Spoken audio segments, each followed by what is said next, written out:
Hello, my name's Philippa Waller. My name is Penelope Waller, and we are two of the directors at 4D Human Being. And welcome to the 4D Human Being podcast. What's it all about, Pen? It's all about your personal and professional relationships. It's about your communication skills, how you lead, how you work and build teams, how you are looking after yourself and your well-being, and how you are much more at choice. What do we mean by that? Well, sometimes we can get a little caught in patterns in life, and we can all be a little bit on our automatic pilot.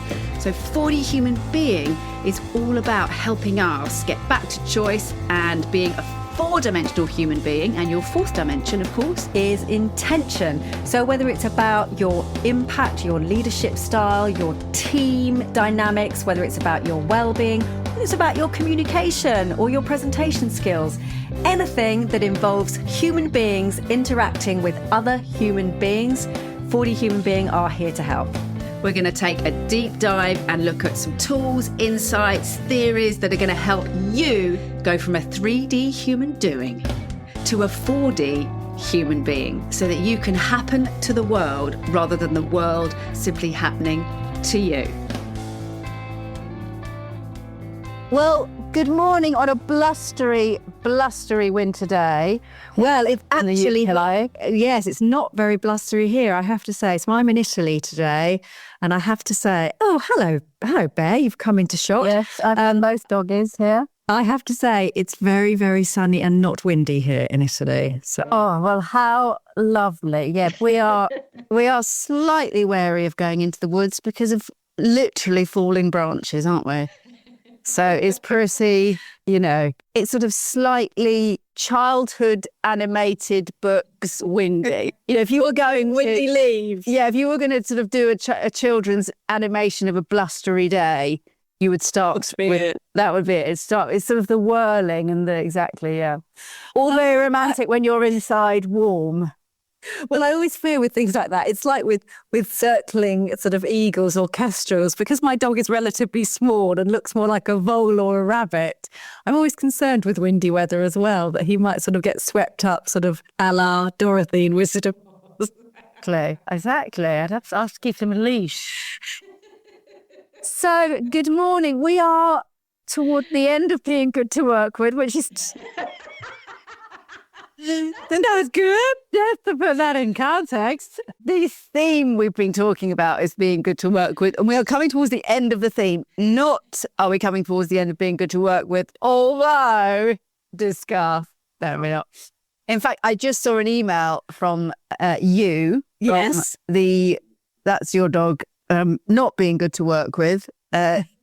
I don't think he's read the article, Phil. Thriving on the rug. Exactly. Yes, I just saw an article from you, really, from a client from last week in Germany, saying how amazing you and Matt were to work with. So that's rather a nice start to our session. It was our podcast. It was a lot of fun. And do you know what was really interesting about this, which I think you're going to do a super segue off of this, Phil. I can feel it in my bones, is that the expectations were relatively low, not anything to do with us, but this particular person who gave us the feedback hadn't been on a training program for some time. And I think perhaps the training programs that he had been on in the past were what people think of when people think of training programs. And so his expectations were really low. And in a way, that's quite nice, because he was so pleasantly surprised. And so he gave us that absolutely amazing I think feedback. He used every positive adjective in the dictionary. Yes, I think he did. And what's so interesting about that is, whilst that was more generally on the topic of training, it is interesting that there is a narrative out there, and that will set people's sort of expectations and thoughts about what they're about to step into. Hence why I think you might do a super segue on that. I mean, you are absolutely right. I am going to rack one of those babies up right nice now, Laura. Can you double me down on a super segue here?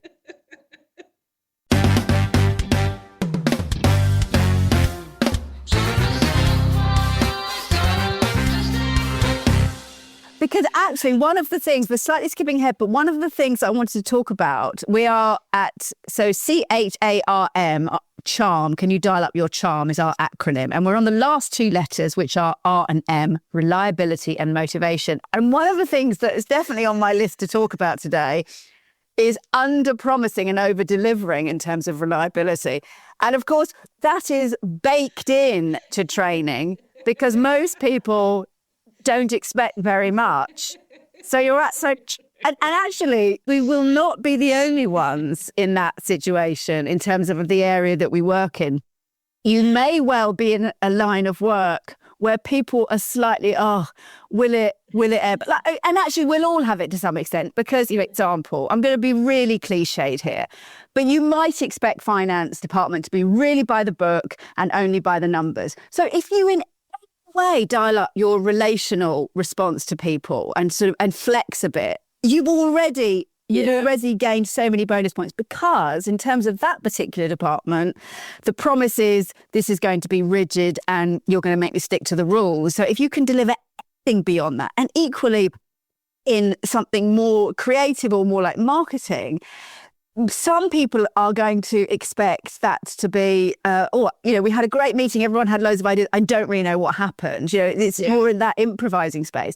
So if you could dial up that organising kind of clarity of here are the three things we're going to do. Again, we've all got assumptions in certain areas of work. So we benefit from that in the training area because people have already decided there's an under-promise and we can come in and over-deliver. But it's a really, really good thing to do with reliability.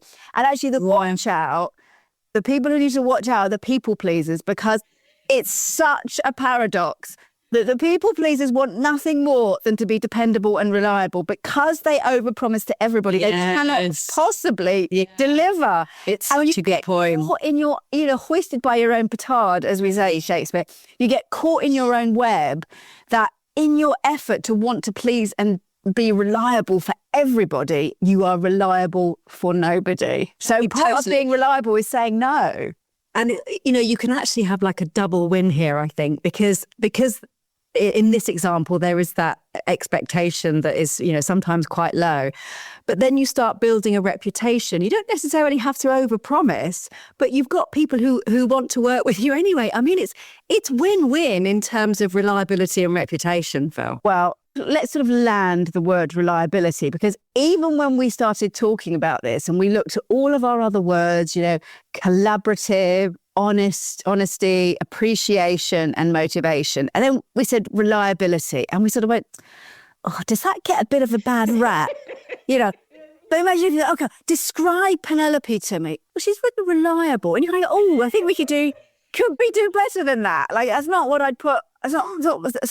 It's not necessarily, the word on your dating profile or your sort of first word on your bios, is it? Do not underestimate the power of reliability. It has a little bit, if it was a colour, it would be a mid-grey. It wouldn't mind a mid-grey. With a sprinkle of pink, a basic mid-grey. It's got a base of sort of solid grey, but you know what? It goes with everything. Totally. That is an everyday base colour, isn't it? Totally. Well, I've definitely heard you and Matt talking about the acting and the theatre profession, and that as much as you want the top, most brilliant and creative actors, you'd probably settle for reliability as a top quality. If you think about, particularly theatre as well, but if you're thinking about television and film and the cost minute by minute of what that is costing you, the days have gone where you can tolerate a Marilyn Monroe, or Elizabeth Taylor turning up hours or days later. You just can't. It has to be reliable. Well, when I said this, I've worked in many companies, I've worked with many clients, and there are occasions when you're in a meeting and nobody turns up. It does happen, or when something doesn't get delivered. And there's something about our system. I absolutely know 100% that my colleagues are going to turn up at the time they said they're going to turn up. And I don't even think about it.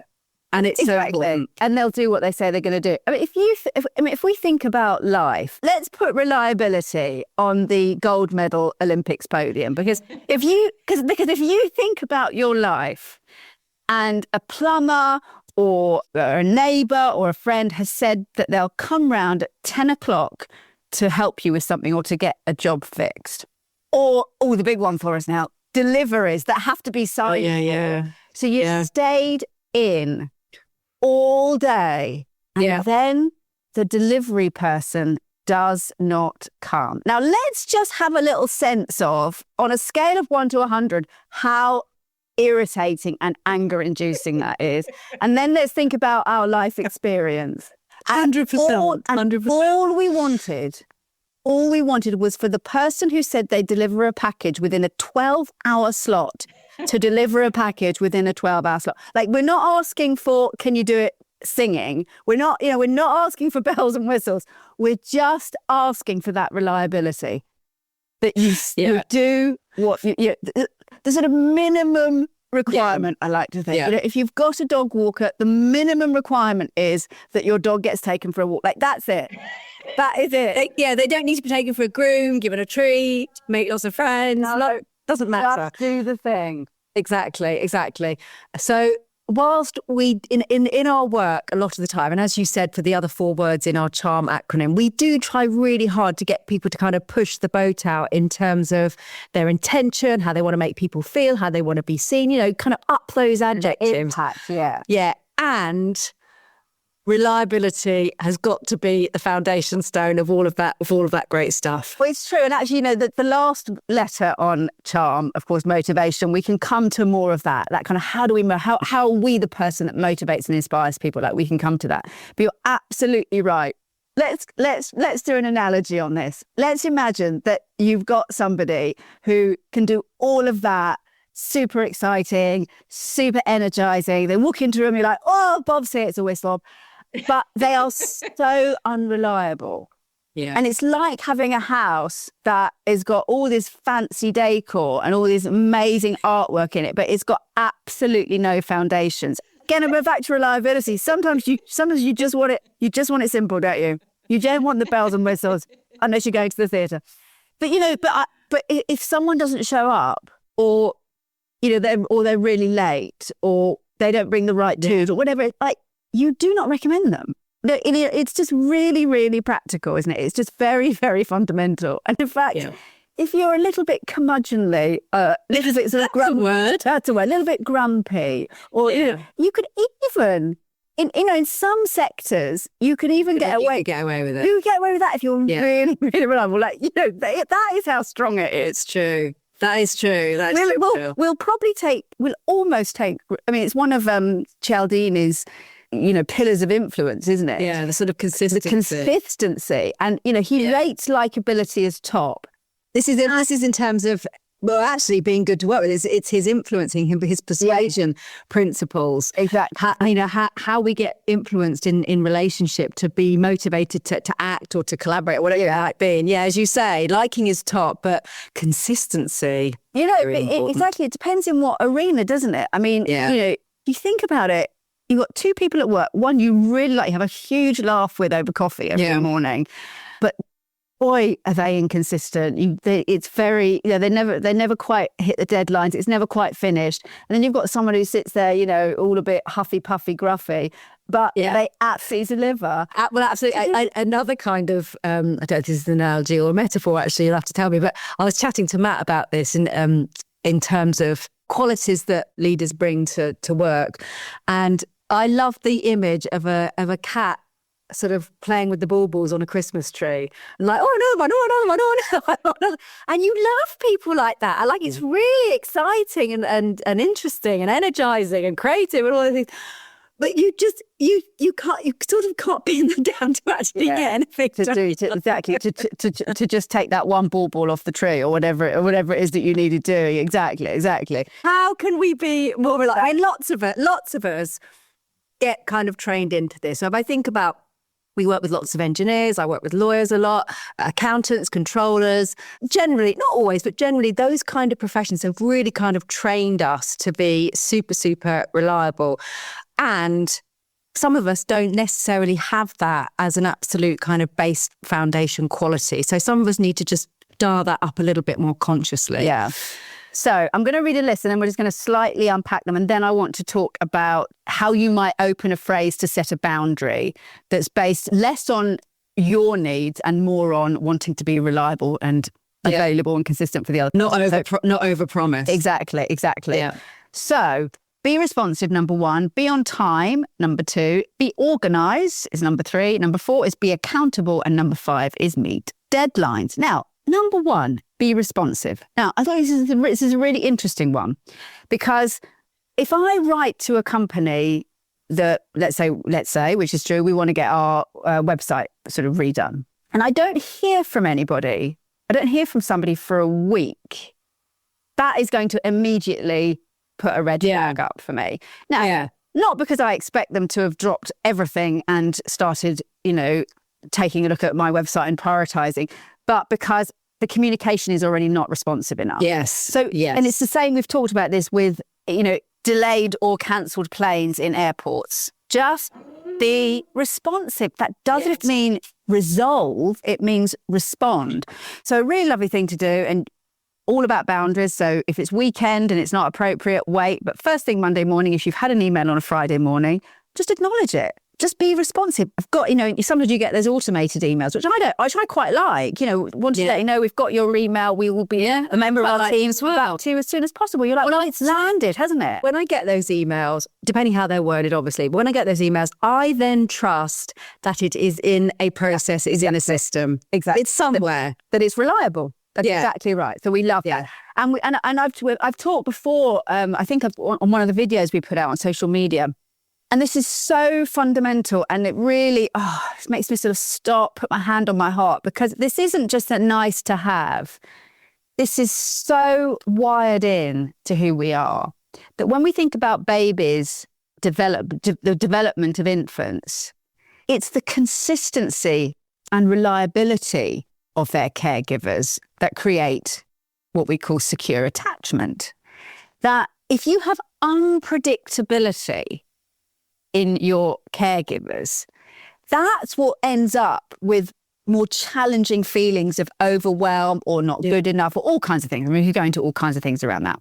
Because here's the thing, if you have one time experienced lack of reliability or you've experienced unpredictability, like you've got a response that was either you didn't get a response, like parent completely absorbed in phone, is not taking any notice of you crying, or parent is sort of overwhelmed and over-responsive. If you've had that, or even angry or aggressive, let's say, it only has to happen once or twice, and then it's in the system. Yeah. So the thing about reliability is we learn from a very, very young age that safety is about consistency and reliability. Because if we know, like if we think about somebody being really reliable to work with, like they're really consistent, but one time they didn't get in touch with us and they went on holiday and they didn't do the job and we've got a client pitch. Yeah. It only has to happen once. And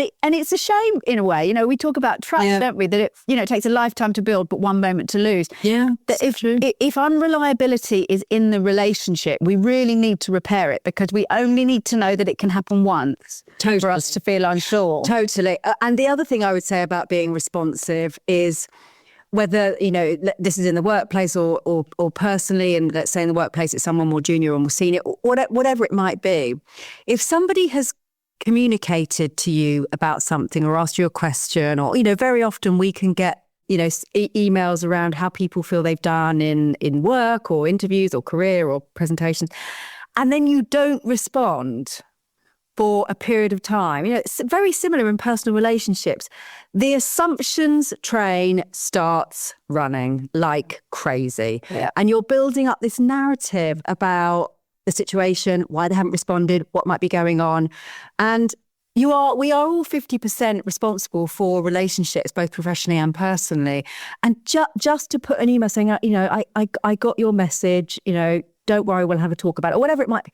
I mean, the amount of stress, anxiety and worry that we will release from the world is phenomenal. And I think that's so right, Pen. And what feels really important for anybody listening, kind of thinking, well, how can I guarantee being reliable? Like, things happen, things go wrong. And it's not that.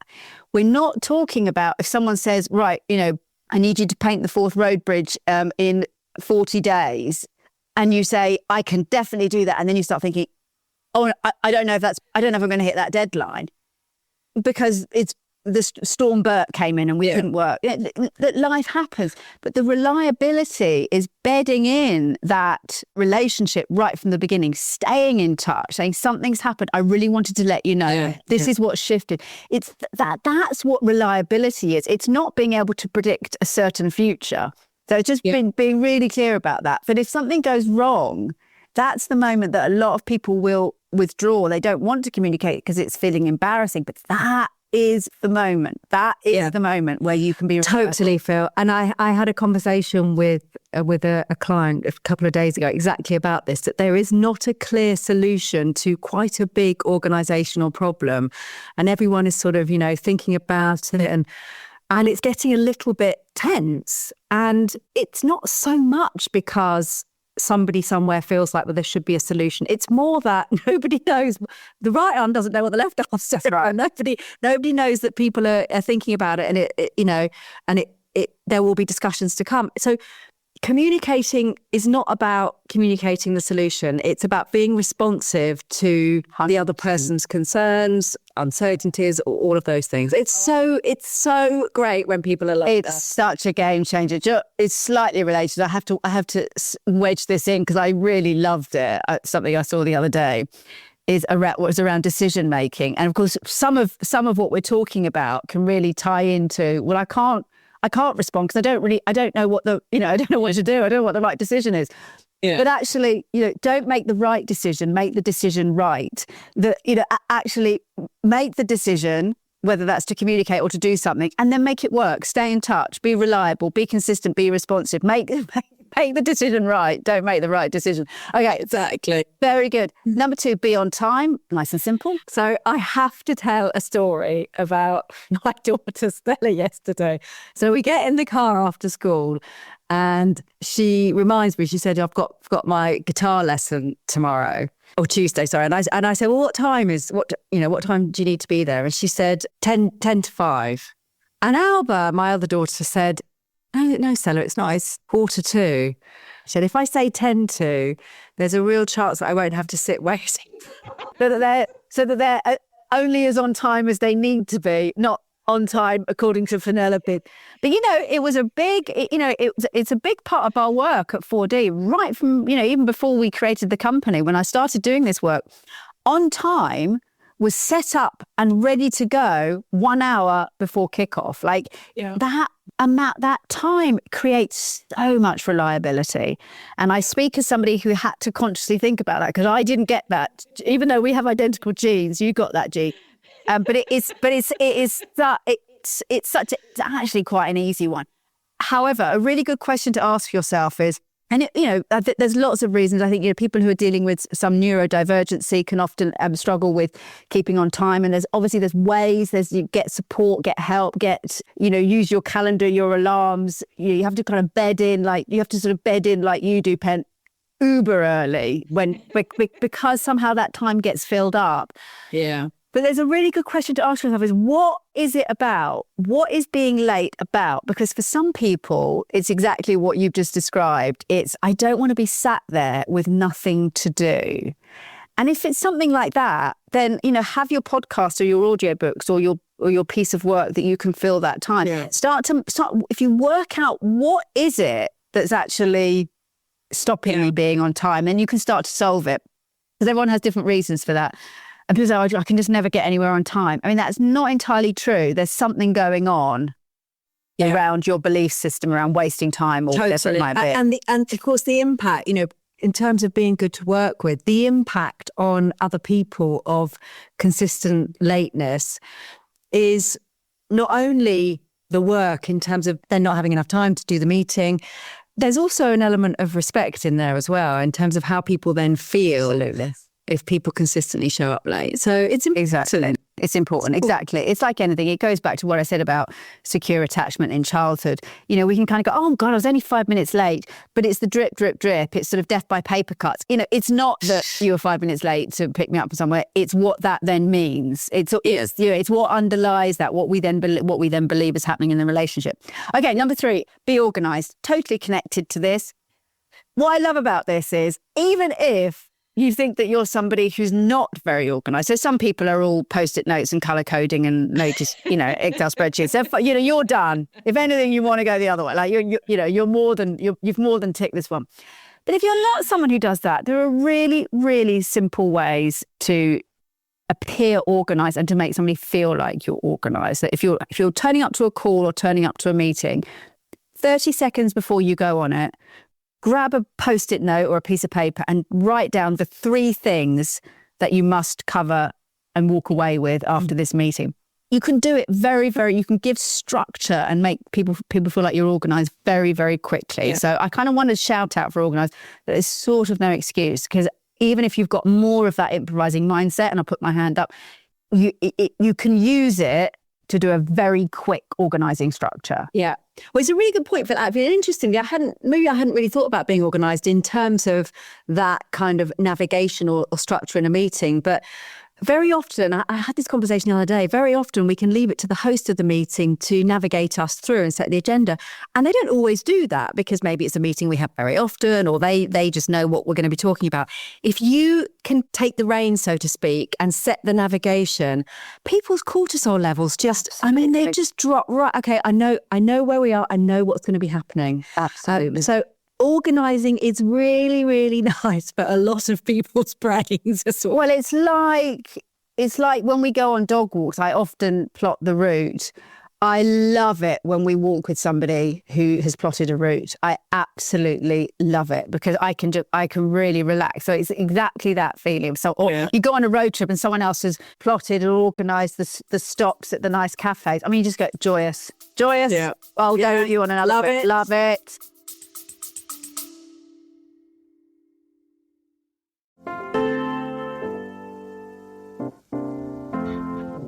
A quick word from us at 4D Human Being. If you're enjoying the show, please do click follow so that you can have the 4D Human Being podcast instantly in your feed. And we'd love it if you liked and reviewed us. Let us know what you think. Please do think of 1 or 2 people that you could share the 4D Human Being podcast with. Somebody who would really benefit from the content you're listening to right now. Back to the show.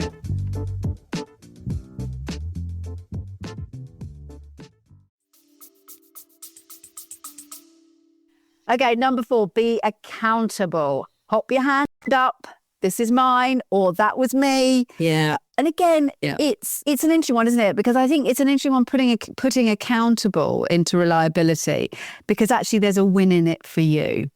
That if you can actually hand on heart, that was on me to get that done. I'm going to make sure that that's absolutely at the top of the list now, and I'm going to get back to you within 24 hours.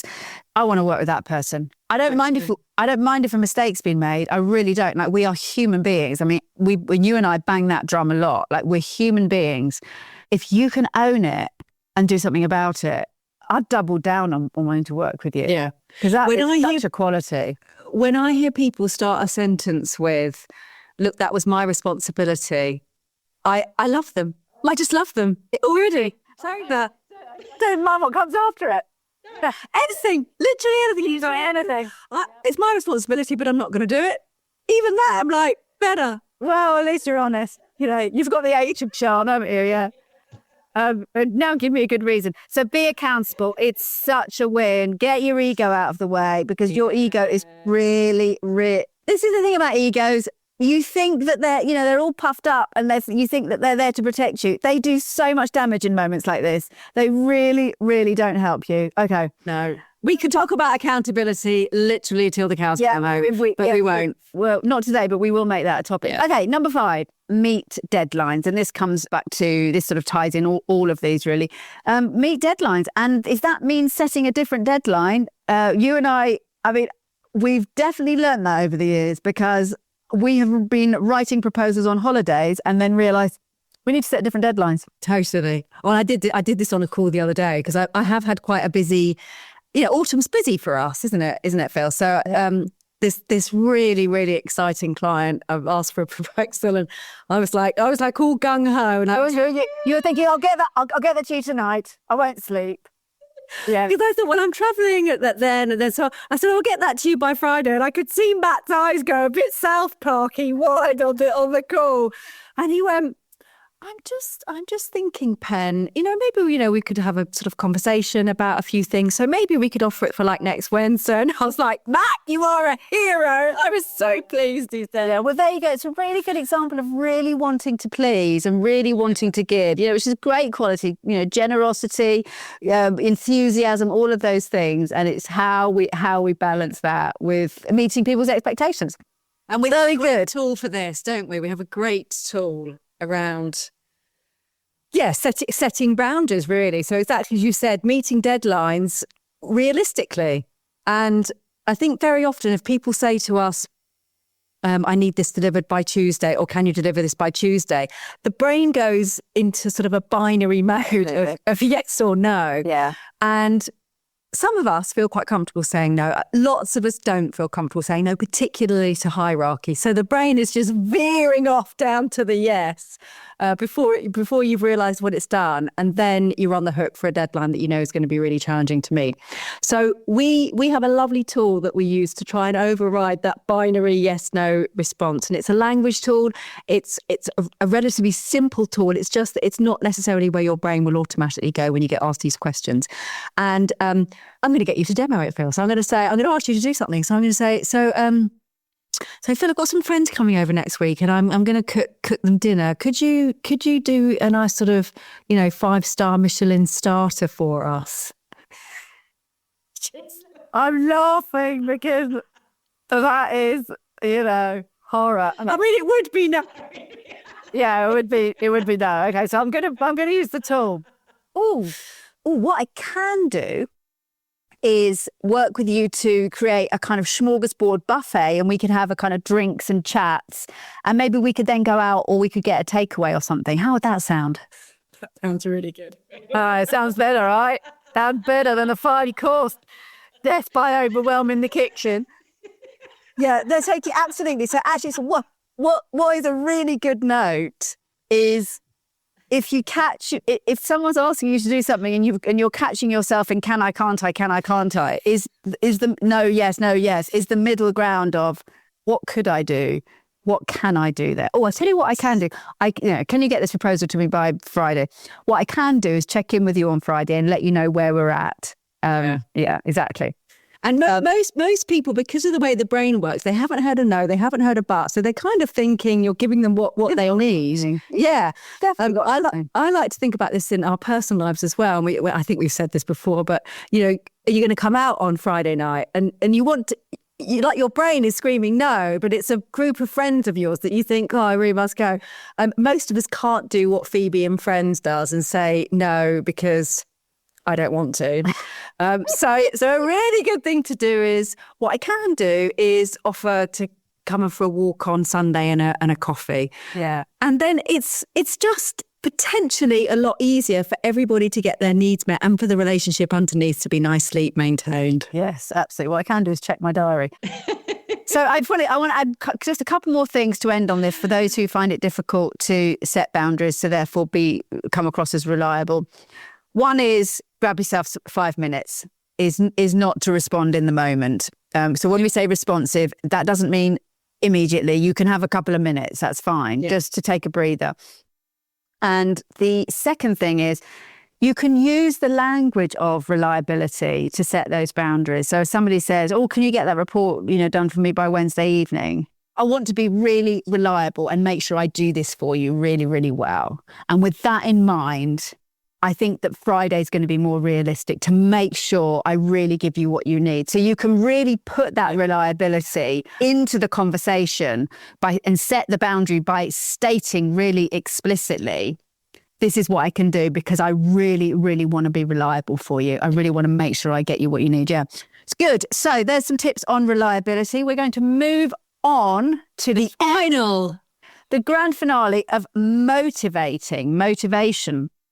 So this is not just about can we be motivating for ourselves? Really, it's about being good to work with. Are you good at motivating others? And I think this is such an interesting one because I wonder how many of us feel that we are in any way a sort of conduit to motivate others. And if we expect that from our boss, but we don't expect it or give it to our peers or to people more junior than us if we're not their leader. But actually, you could be somebody motivating to anybody. You could be motivating your boss. Totally. I completely agree with that, Phil. And I would say even if we believe we should be motivating to somebody. So, for example, as a boss, you might feel, yes, it's my responsibility to motivate my team. Even if we feel that, often our subconscious patterns get in the way of that because we are very trained to spot the problem, make sure that mistakes aren't made. So you may not be aware of when you are not motivating team members or other people as well because of the language that you're using around what's not working. And we've been doing quite a lot of work on feedback recently to try and get that motivating aspect in. What I'd really love to see is if you could focus more on rather than that's not working. Exactly. So there's so many elements to this in terms of who you think you're responsible to motivate and actually what you're doing at a conscious and unconscious level. Well, exactly. And if we think about a conversation over coffee and someone says, oh, got this bit of work. I just don't think I can do it. It's way too much. It's way out of my depth. It's not really my area. Now, we might, because particularly with the work that we do, when we think about energy level and attitude, we might go into empathetic relation with that person and go, Contagion, yeah, that sounds really hard. Why did they ask you to do that? That's so unfair. And there's, and it's not to say that that's never helpful because we go, but we're then, whenever you find yourself, literally or metaphorically, in the corner of the coffee area, moaning and gossiping, you're not doing this. You are not motivated. But it's so easy, isn't it? It's so easy to get pulled into that vortex because how many times do you hear it's not fair? And I'm like, have we not got over the fact that life is unfair? Like, but it's a bit like saying, the weather changes or that is what it, I do find it quite, not frustrating, but I notice how often we can sort of justify staying in that kind of loop of feeling disappointed and dissatisfied and upset and annoyed and demotivated, and we feel justified because the thing that's been asked isn't fair or the situation isn't fair. I'm like, that is true for you. Life is not fair. No. Yeah. So now what? Yeah. Because if every time life is unfair, we become demotivated and give up. I lay down on the couch and never get up. The human race would not exist. I mean, never, whether you have a sort of religious belief or whether you've got a sort of, atheistic belief or a scientific, it doesn't really matter. Whatever your belief, none of these have got bedded into them. Life is fair. None of them. Literally none of them. The gods had the nectar, people have been, subordinated and fought and struggled. So let's get rid of fair and let's try and motivate from a place of whatever's going on. Yeah. What can we do next? What can we do next? And this does not mean that when somebody's at the coffee machine saying, oh, I'm totally overworked, it's so unfair. A simple question such as, what's one thing that you're really proud of that you've done in the last week? Or what's one thing that you feel is within your control to change? Or what's one thing that someone's appreciating? Anything. So, Ped, you speak to the brain science. So let's go. Let's open the door that you've mentioned there. So you're absolutely right that what happens with motivation is dopamine gets released into our brain. Now, here is the little tricksy thing with dopamine. Basically, dopamine moves us away or towards something. So towards or away, right? So we can feel equally motivated to run away from a task. So our job, if as people who are good to work with, people who can motivate, is to rewire that brain that is currently motivated to go and have another donut and not do that bit of work. Our job as a great colleague who's good to work with is to help rewire so that dopamine starts releasing towards the goal. And one of the best ways you can do that is to break it down into small, achievable goals. That's number one. Because am I going to write a novel? I'm probably going to have a slice of cake, quite frankly, because it's too much, isn't it? It's too much. But could you write a paragraph, just one paragraph? Probably. So you've got to break it down into achievable goals. And the second thing is to make it intrinsic and autonomous. So what do we mean by that? That you're not being told to do something, or you're not being offered, like, for example, money. This is the work done by Teresa Ramabeel around motivation. That if it's an intrinsic reward, meaning it's just because we are showing to ourselves that we can do it. Yeah. And if it's autonomous, it's our choice. So your question is brilliant. What's one thing that you feel you could really add here? Or what's one thing that you know that you could achieve today? Or whatever it is. What one thing would you love to show your boss at the end of the day? Now that's yours. Yeah. That's not me telling you. Do number 2 on the list is you owning it. So those are exactly the 2 things that help motivate. And that's the kind of very sort of practical side of it. Break it down into achievable goals and give that person ownership and autonomy over it. We at 4D, of course, would also talk about the other side of it, which is the attitude and the energy. And this is the lovely mirror neurons. Who do we want to be around?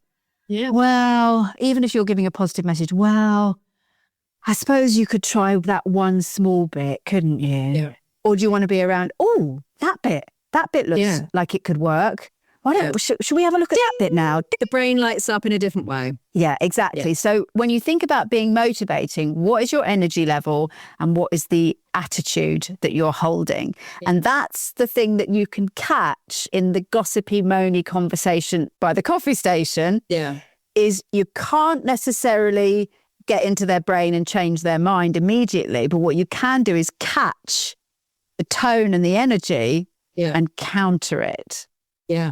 With a different energy and attitude. And that is you are literally, neurologically changing how people will feel, think and behave, literally at a neurological level. Exactly. Totally. The other thing that I think is really useful to think about, as well as the small steps around goals, is affirming the behaviour that you want to see. So I think very often with motivation, we're thinking about something that we're not seeing or something that hasn't been done or we need to move towards. And that's absolutely true, just as you said. And I think very often we can overlook the gift that those guiding lights in our organisation are giving us, where they've done something. And that's the kind of behaviour that we want to see. If we reaffirm that and link it to a behaviour, a leadership principle, or whatever we want to see in the organisation, that is highly motivating for us in terms of bedding in those behaviours that we've achieved, we're being appreciated, et cetera, et cetera. So not to be overlooked is, don't bypass the reaffirming of the good stuff. Yes, exactly. So another, good example of that, someone's feeling very demotivated, they're feeling overwhelmed, there's a massive project. What can you grab that you know about that person? What I really love about you is I remember when we did that piece of work together and we felt like, we just weren't going to get over that next hurdle. And I remember us going for that walk and you came up with one thing that pushed us through. And I've never forgotten that. And that's how I remember you. Like, yeah. I want to be that person again. Exactly. Yeah. Exactly. Yeah, exactly. Lovely. Okay. So that is our motivation. So a really nice thing to do. Ask a question, break down into small achievable goals and set your energy level and your attitude. And remember something that they've done in the past that really helped motivate you, and just get into that motivation loop. Because if they know that they've had that impact on you, and you're communicating that to them in a really positive way, that is dopamine pinging like a pinball machine. And you're like, oh, I'm somebody in this team that comes up with the idea in tough times. Yeah, exactly. And we want more of that. So lovely. So there we go. So we have come to the end of being good to work with. That's the lovely CHARM acronym, which is collaborative, honest, appreciative, reliable, and motivating. Yeah. If you can do those things, wowza. Yeah, even if you could be char or cham, if you could be 4 of them, quite honestly, you're doing pretty well. Harms, not so good. But they're all such brilliant words to think about being good to work with. And the thing is, this is not just about making sure that you're someone that other people enjoy working with. It is a loop that your experience will be completely different because people will be coming to you. That whole field between you and others is now energized. You've got people coming who want to work with you. You're working on these 5 words. You're giving that energy. Then people are recommending you. More opportunities come. It just keeps going. It's the gift that keeps on giving. So dial up your charm. Be good to work with. And next time you find yourself standing by the coffee machine moaning to someone else about someone not being good to work with. So enjoy, be good to work with. It's been a joy talking about this. I'm going to go and be good to work with for the dogs now and take them for a walk. In the storm, that is good to work with, isn't it? We didn't talk about self-sacrifice. I am going to be good today. I'm going to go and cook a nice big roasty for my kids. So that's what I'm going to do. Man, I wish I was there. I really do. Thank you so much for listening to this episode of the 4D Human Being podcast. We hope you enjoyed the show. Do take on board some of the insights, tools and tips, because every time that you try something new to get back to choice, you are making a vote for the you that you want to become. And I love that phrase, Pen. I do too. And please do share this episode with somebody that you know would really benefit from the lessons and learnings we've been chatting about today. And of course, if you're interested in more from 4D Human Being, do get in touch. We run workshops, trainings, online, in person, conference events and keynotes. We've got the 4D On Demand platform for your whole organisation. And we do have a free Essentials membership where anybody can sign up for absolutely free to access some of our insights, tools and tips. So do get in touch with us if you'd like to hear more. We cannot wait to hear from you and to carry on the conversation.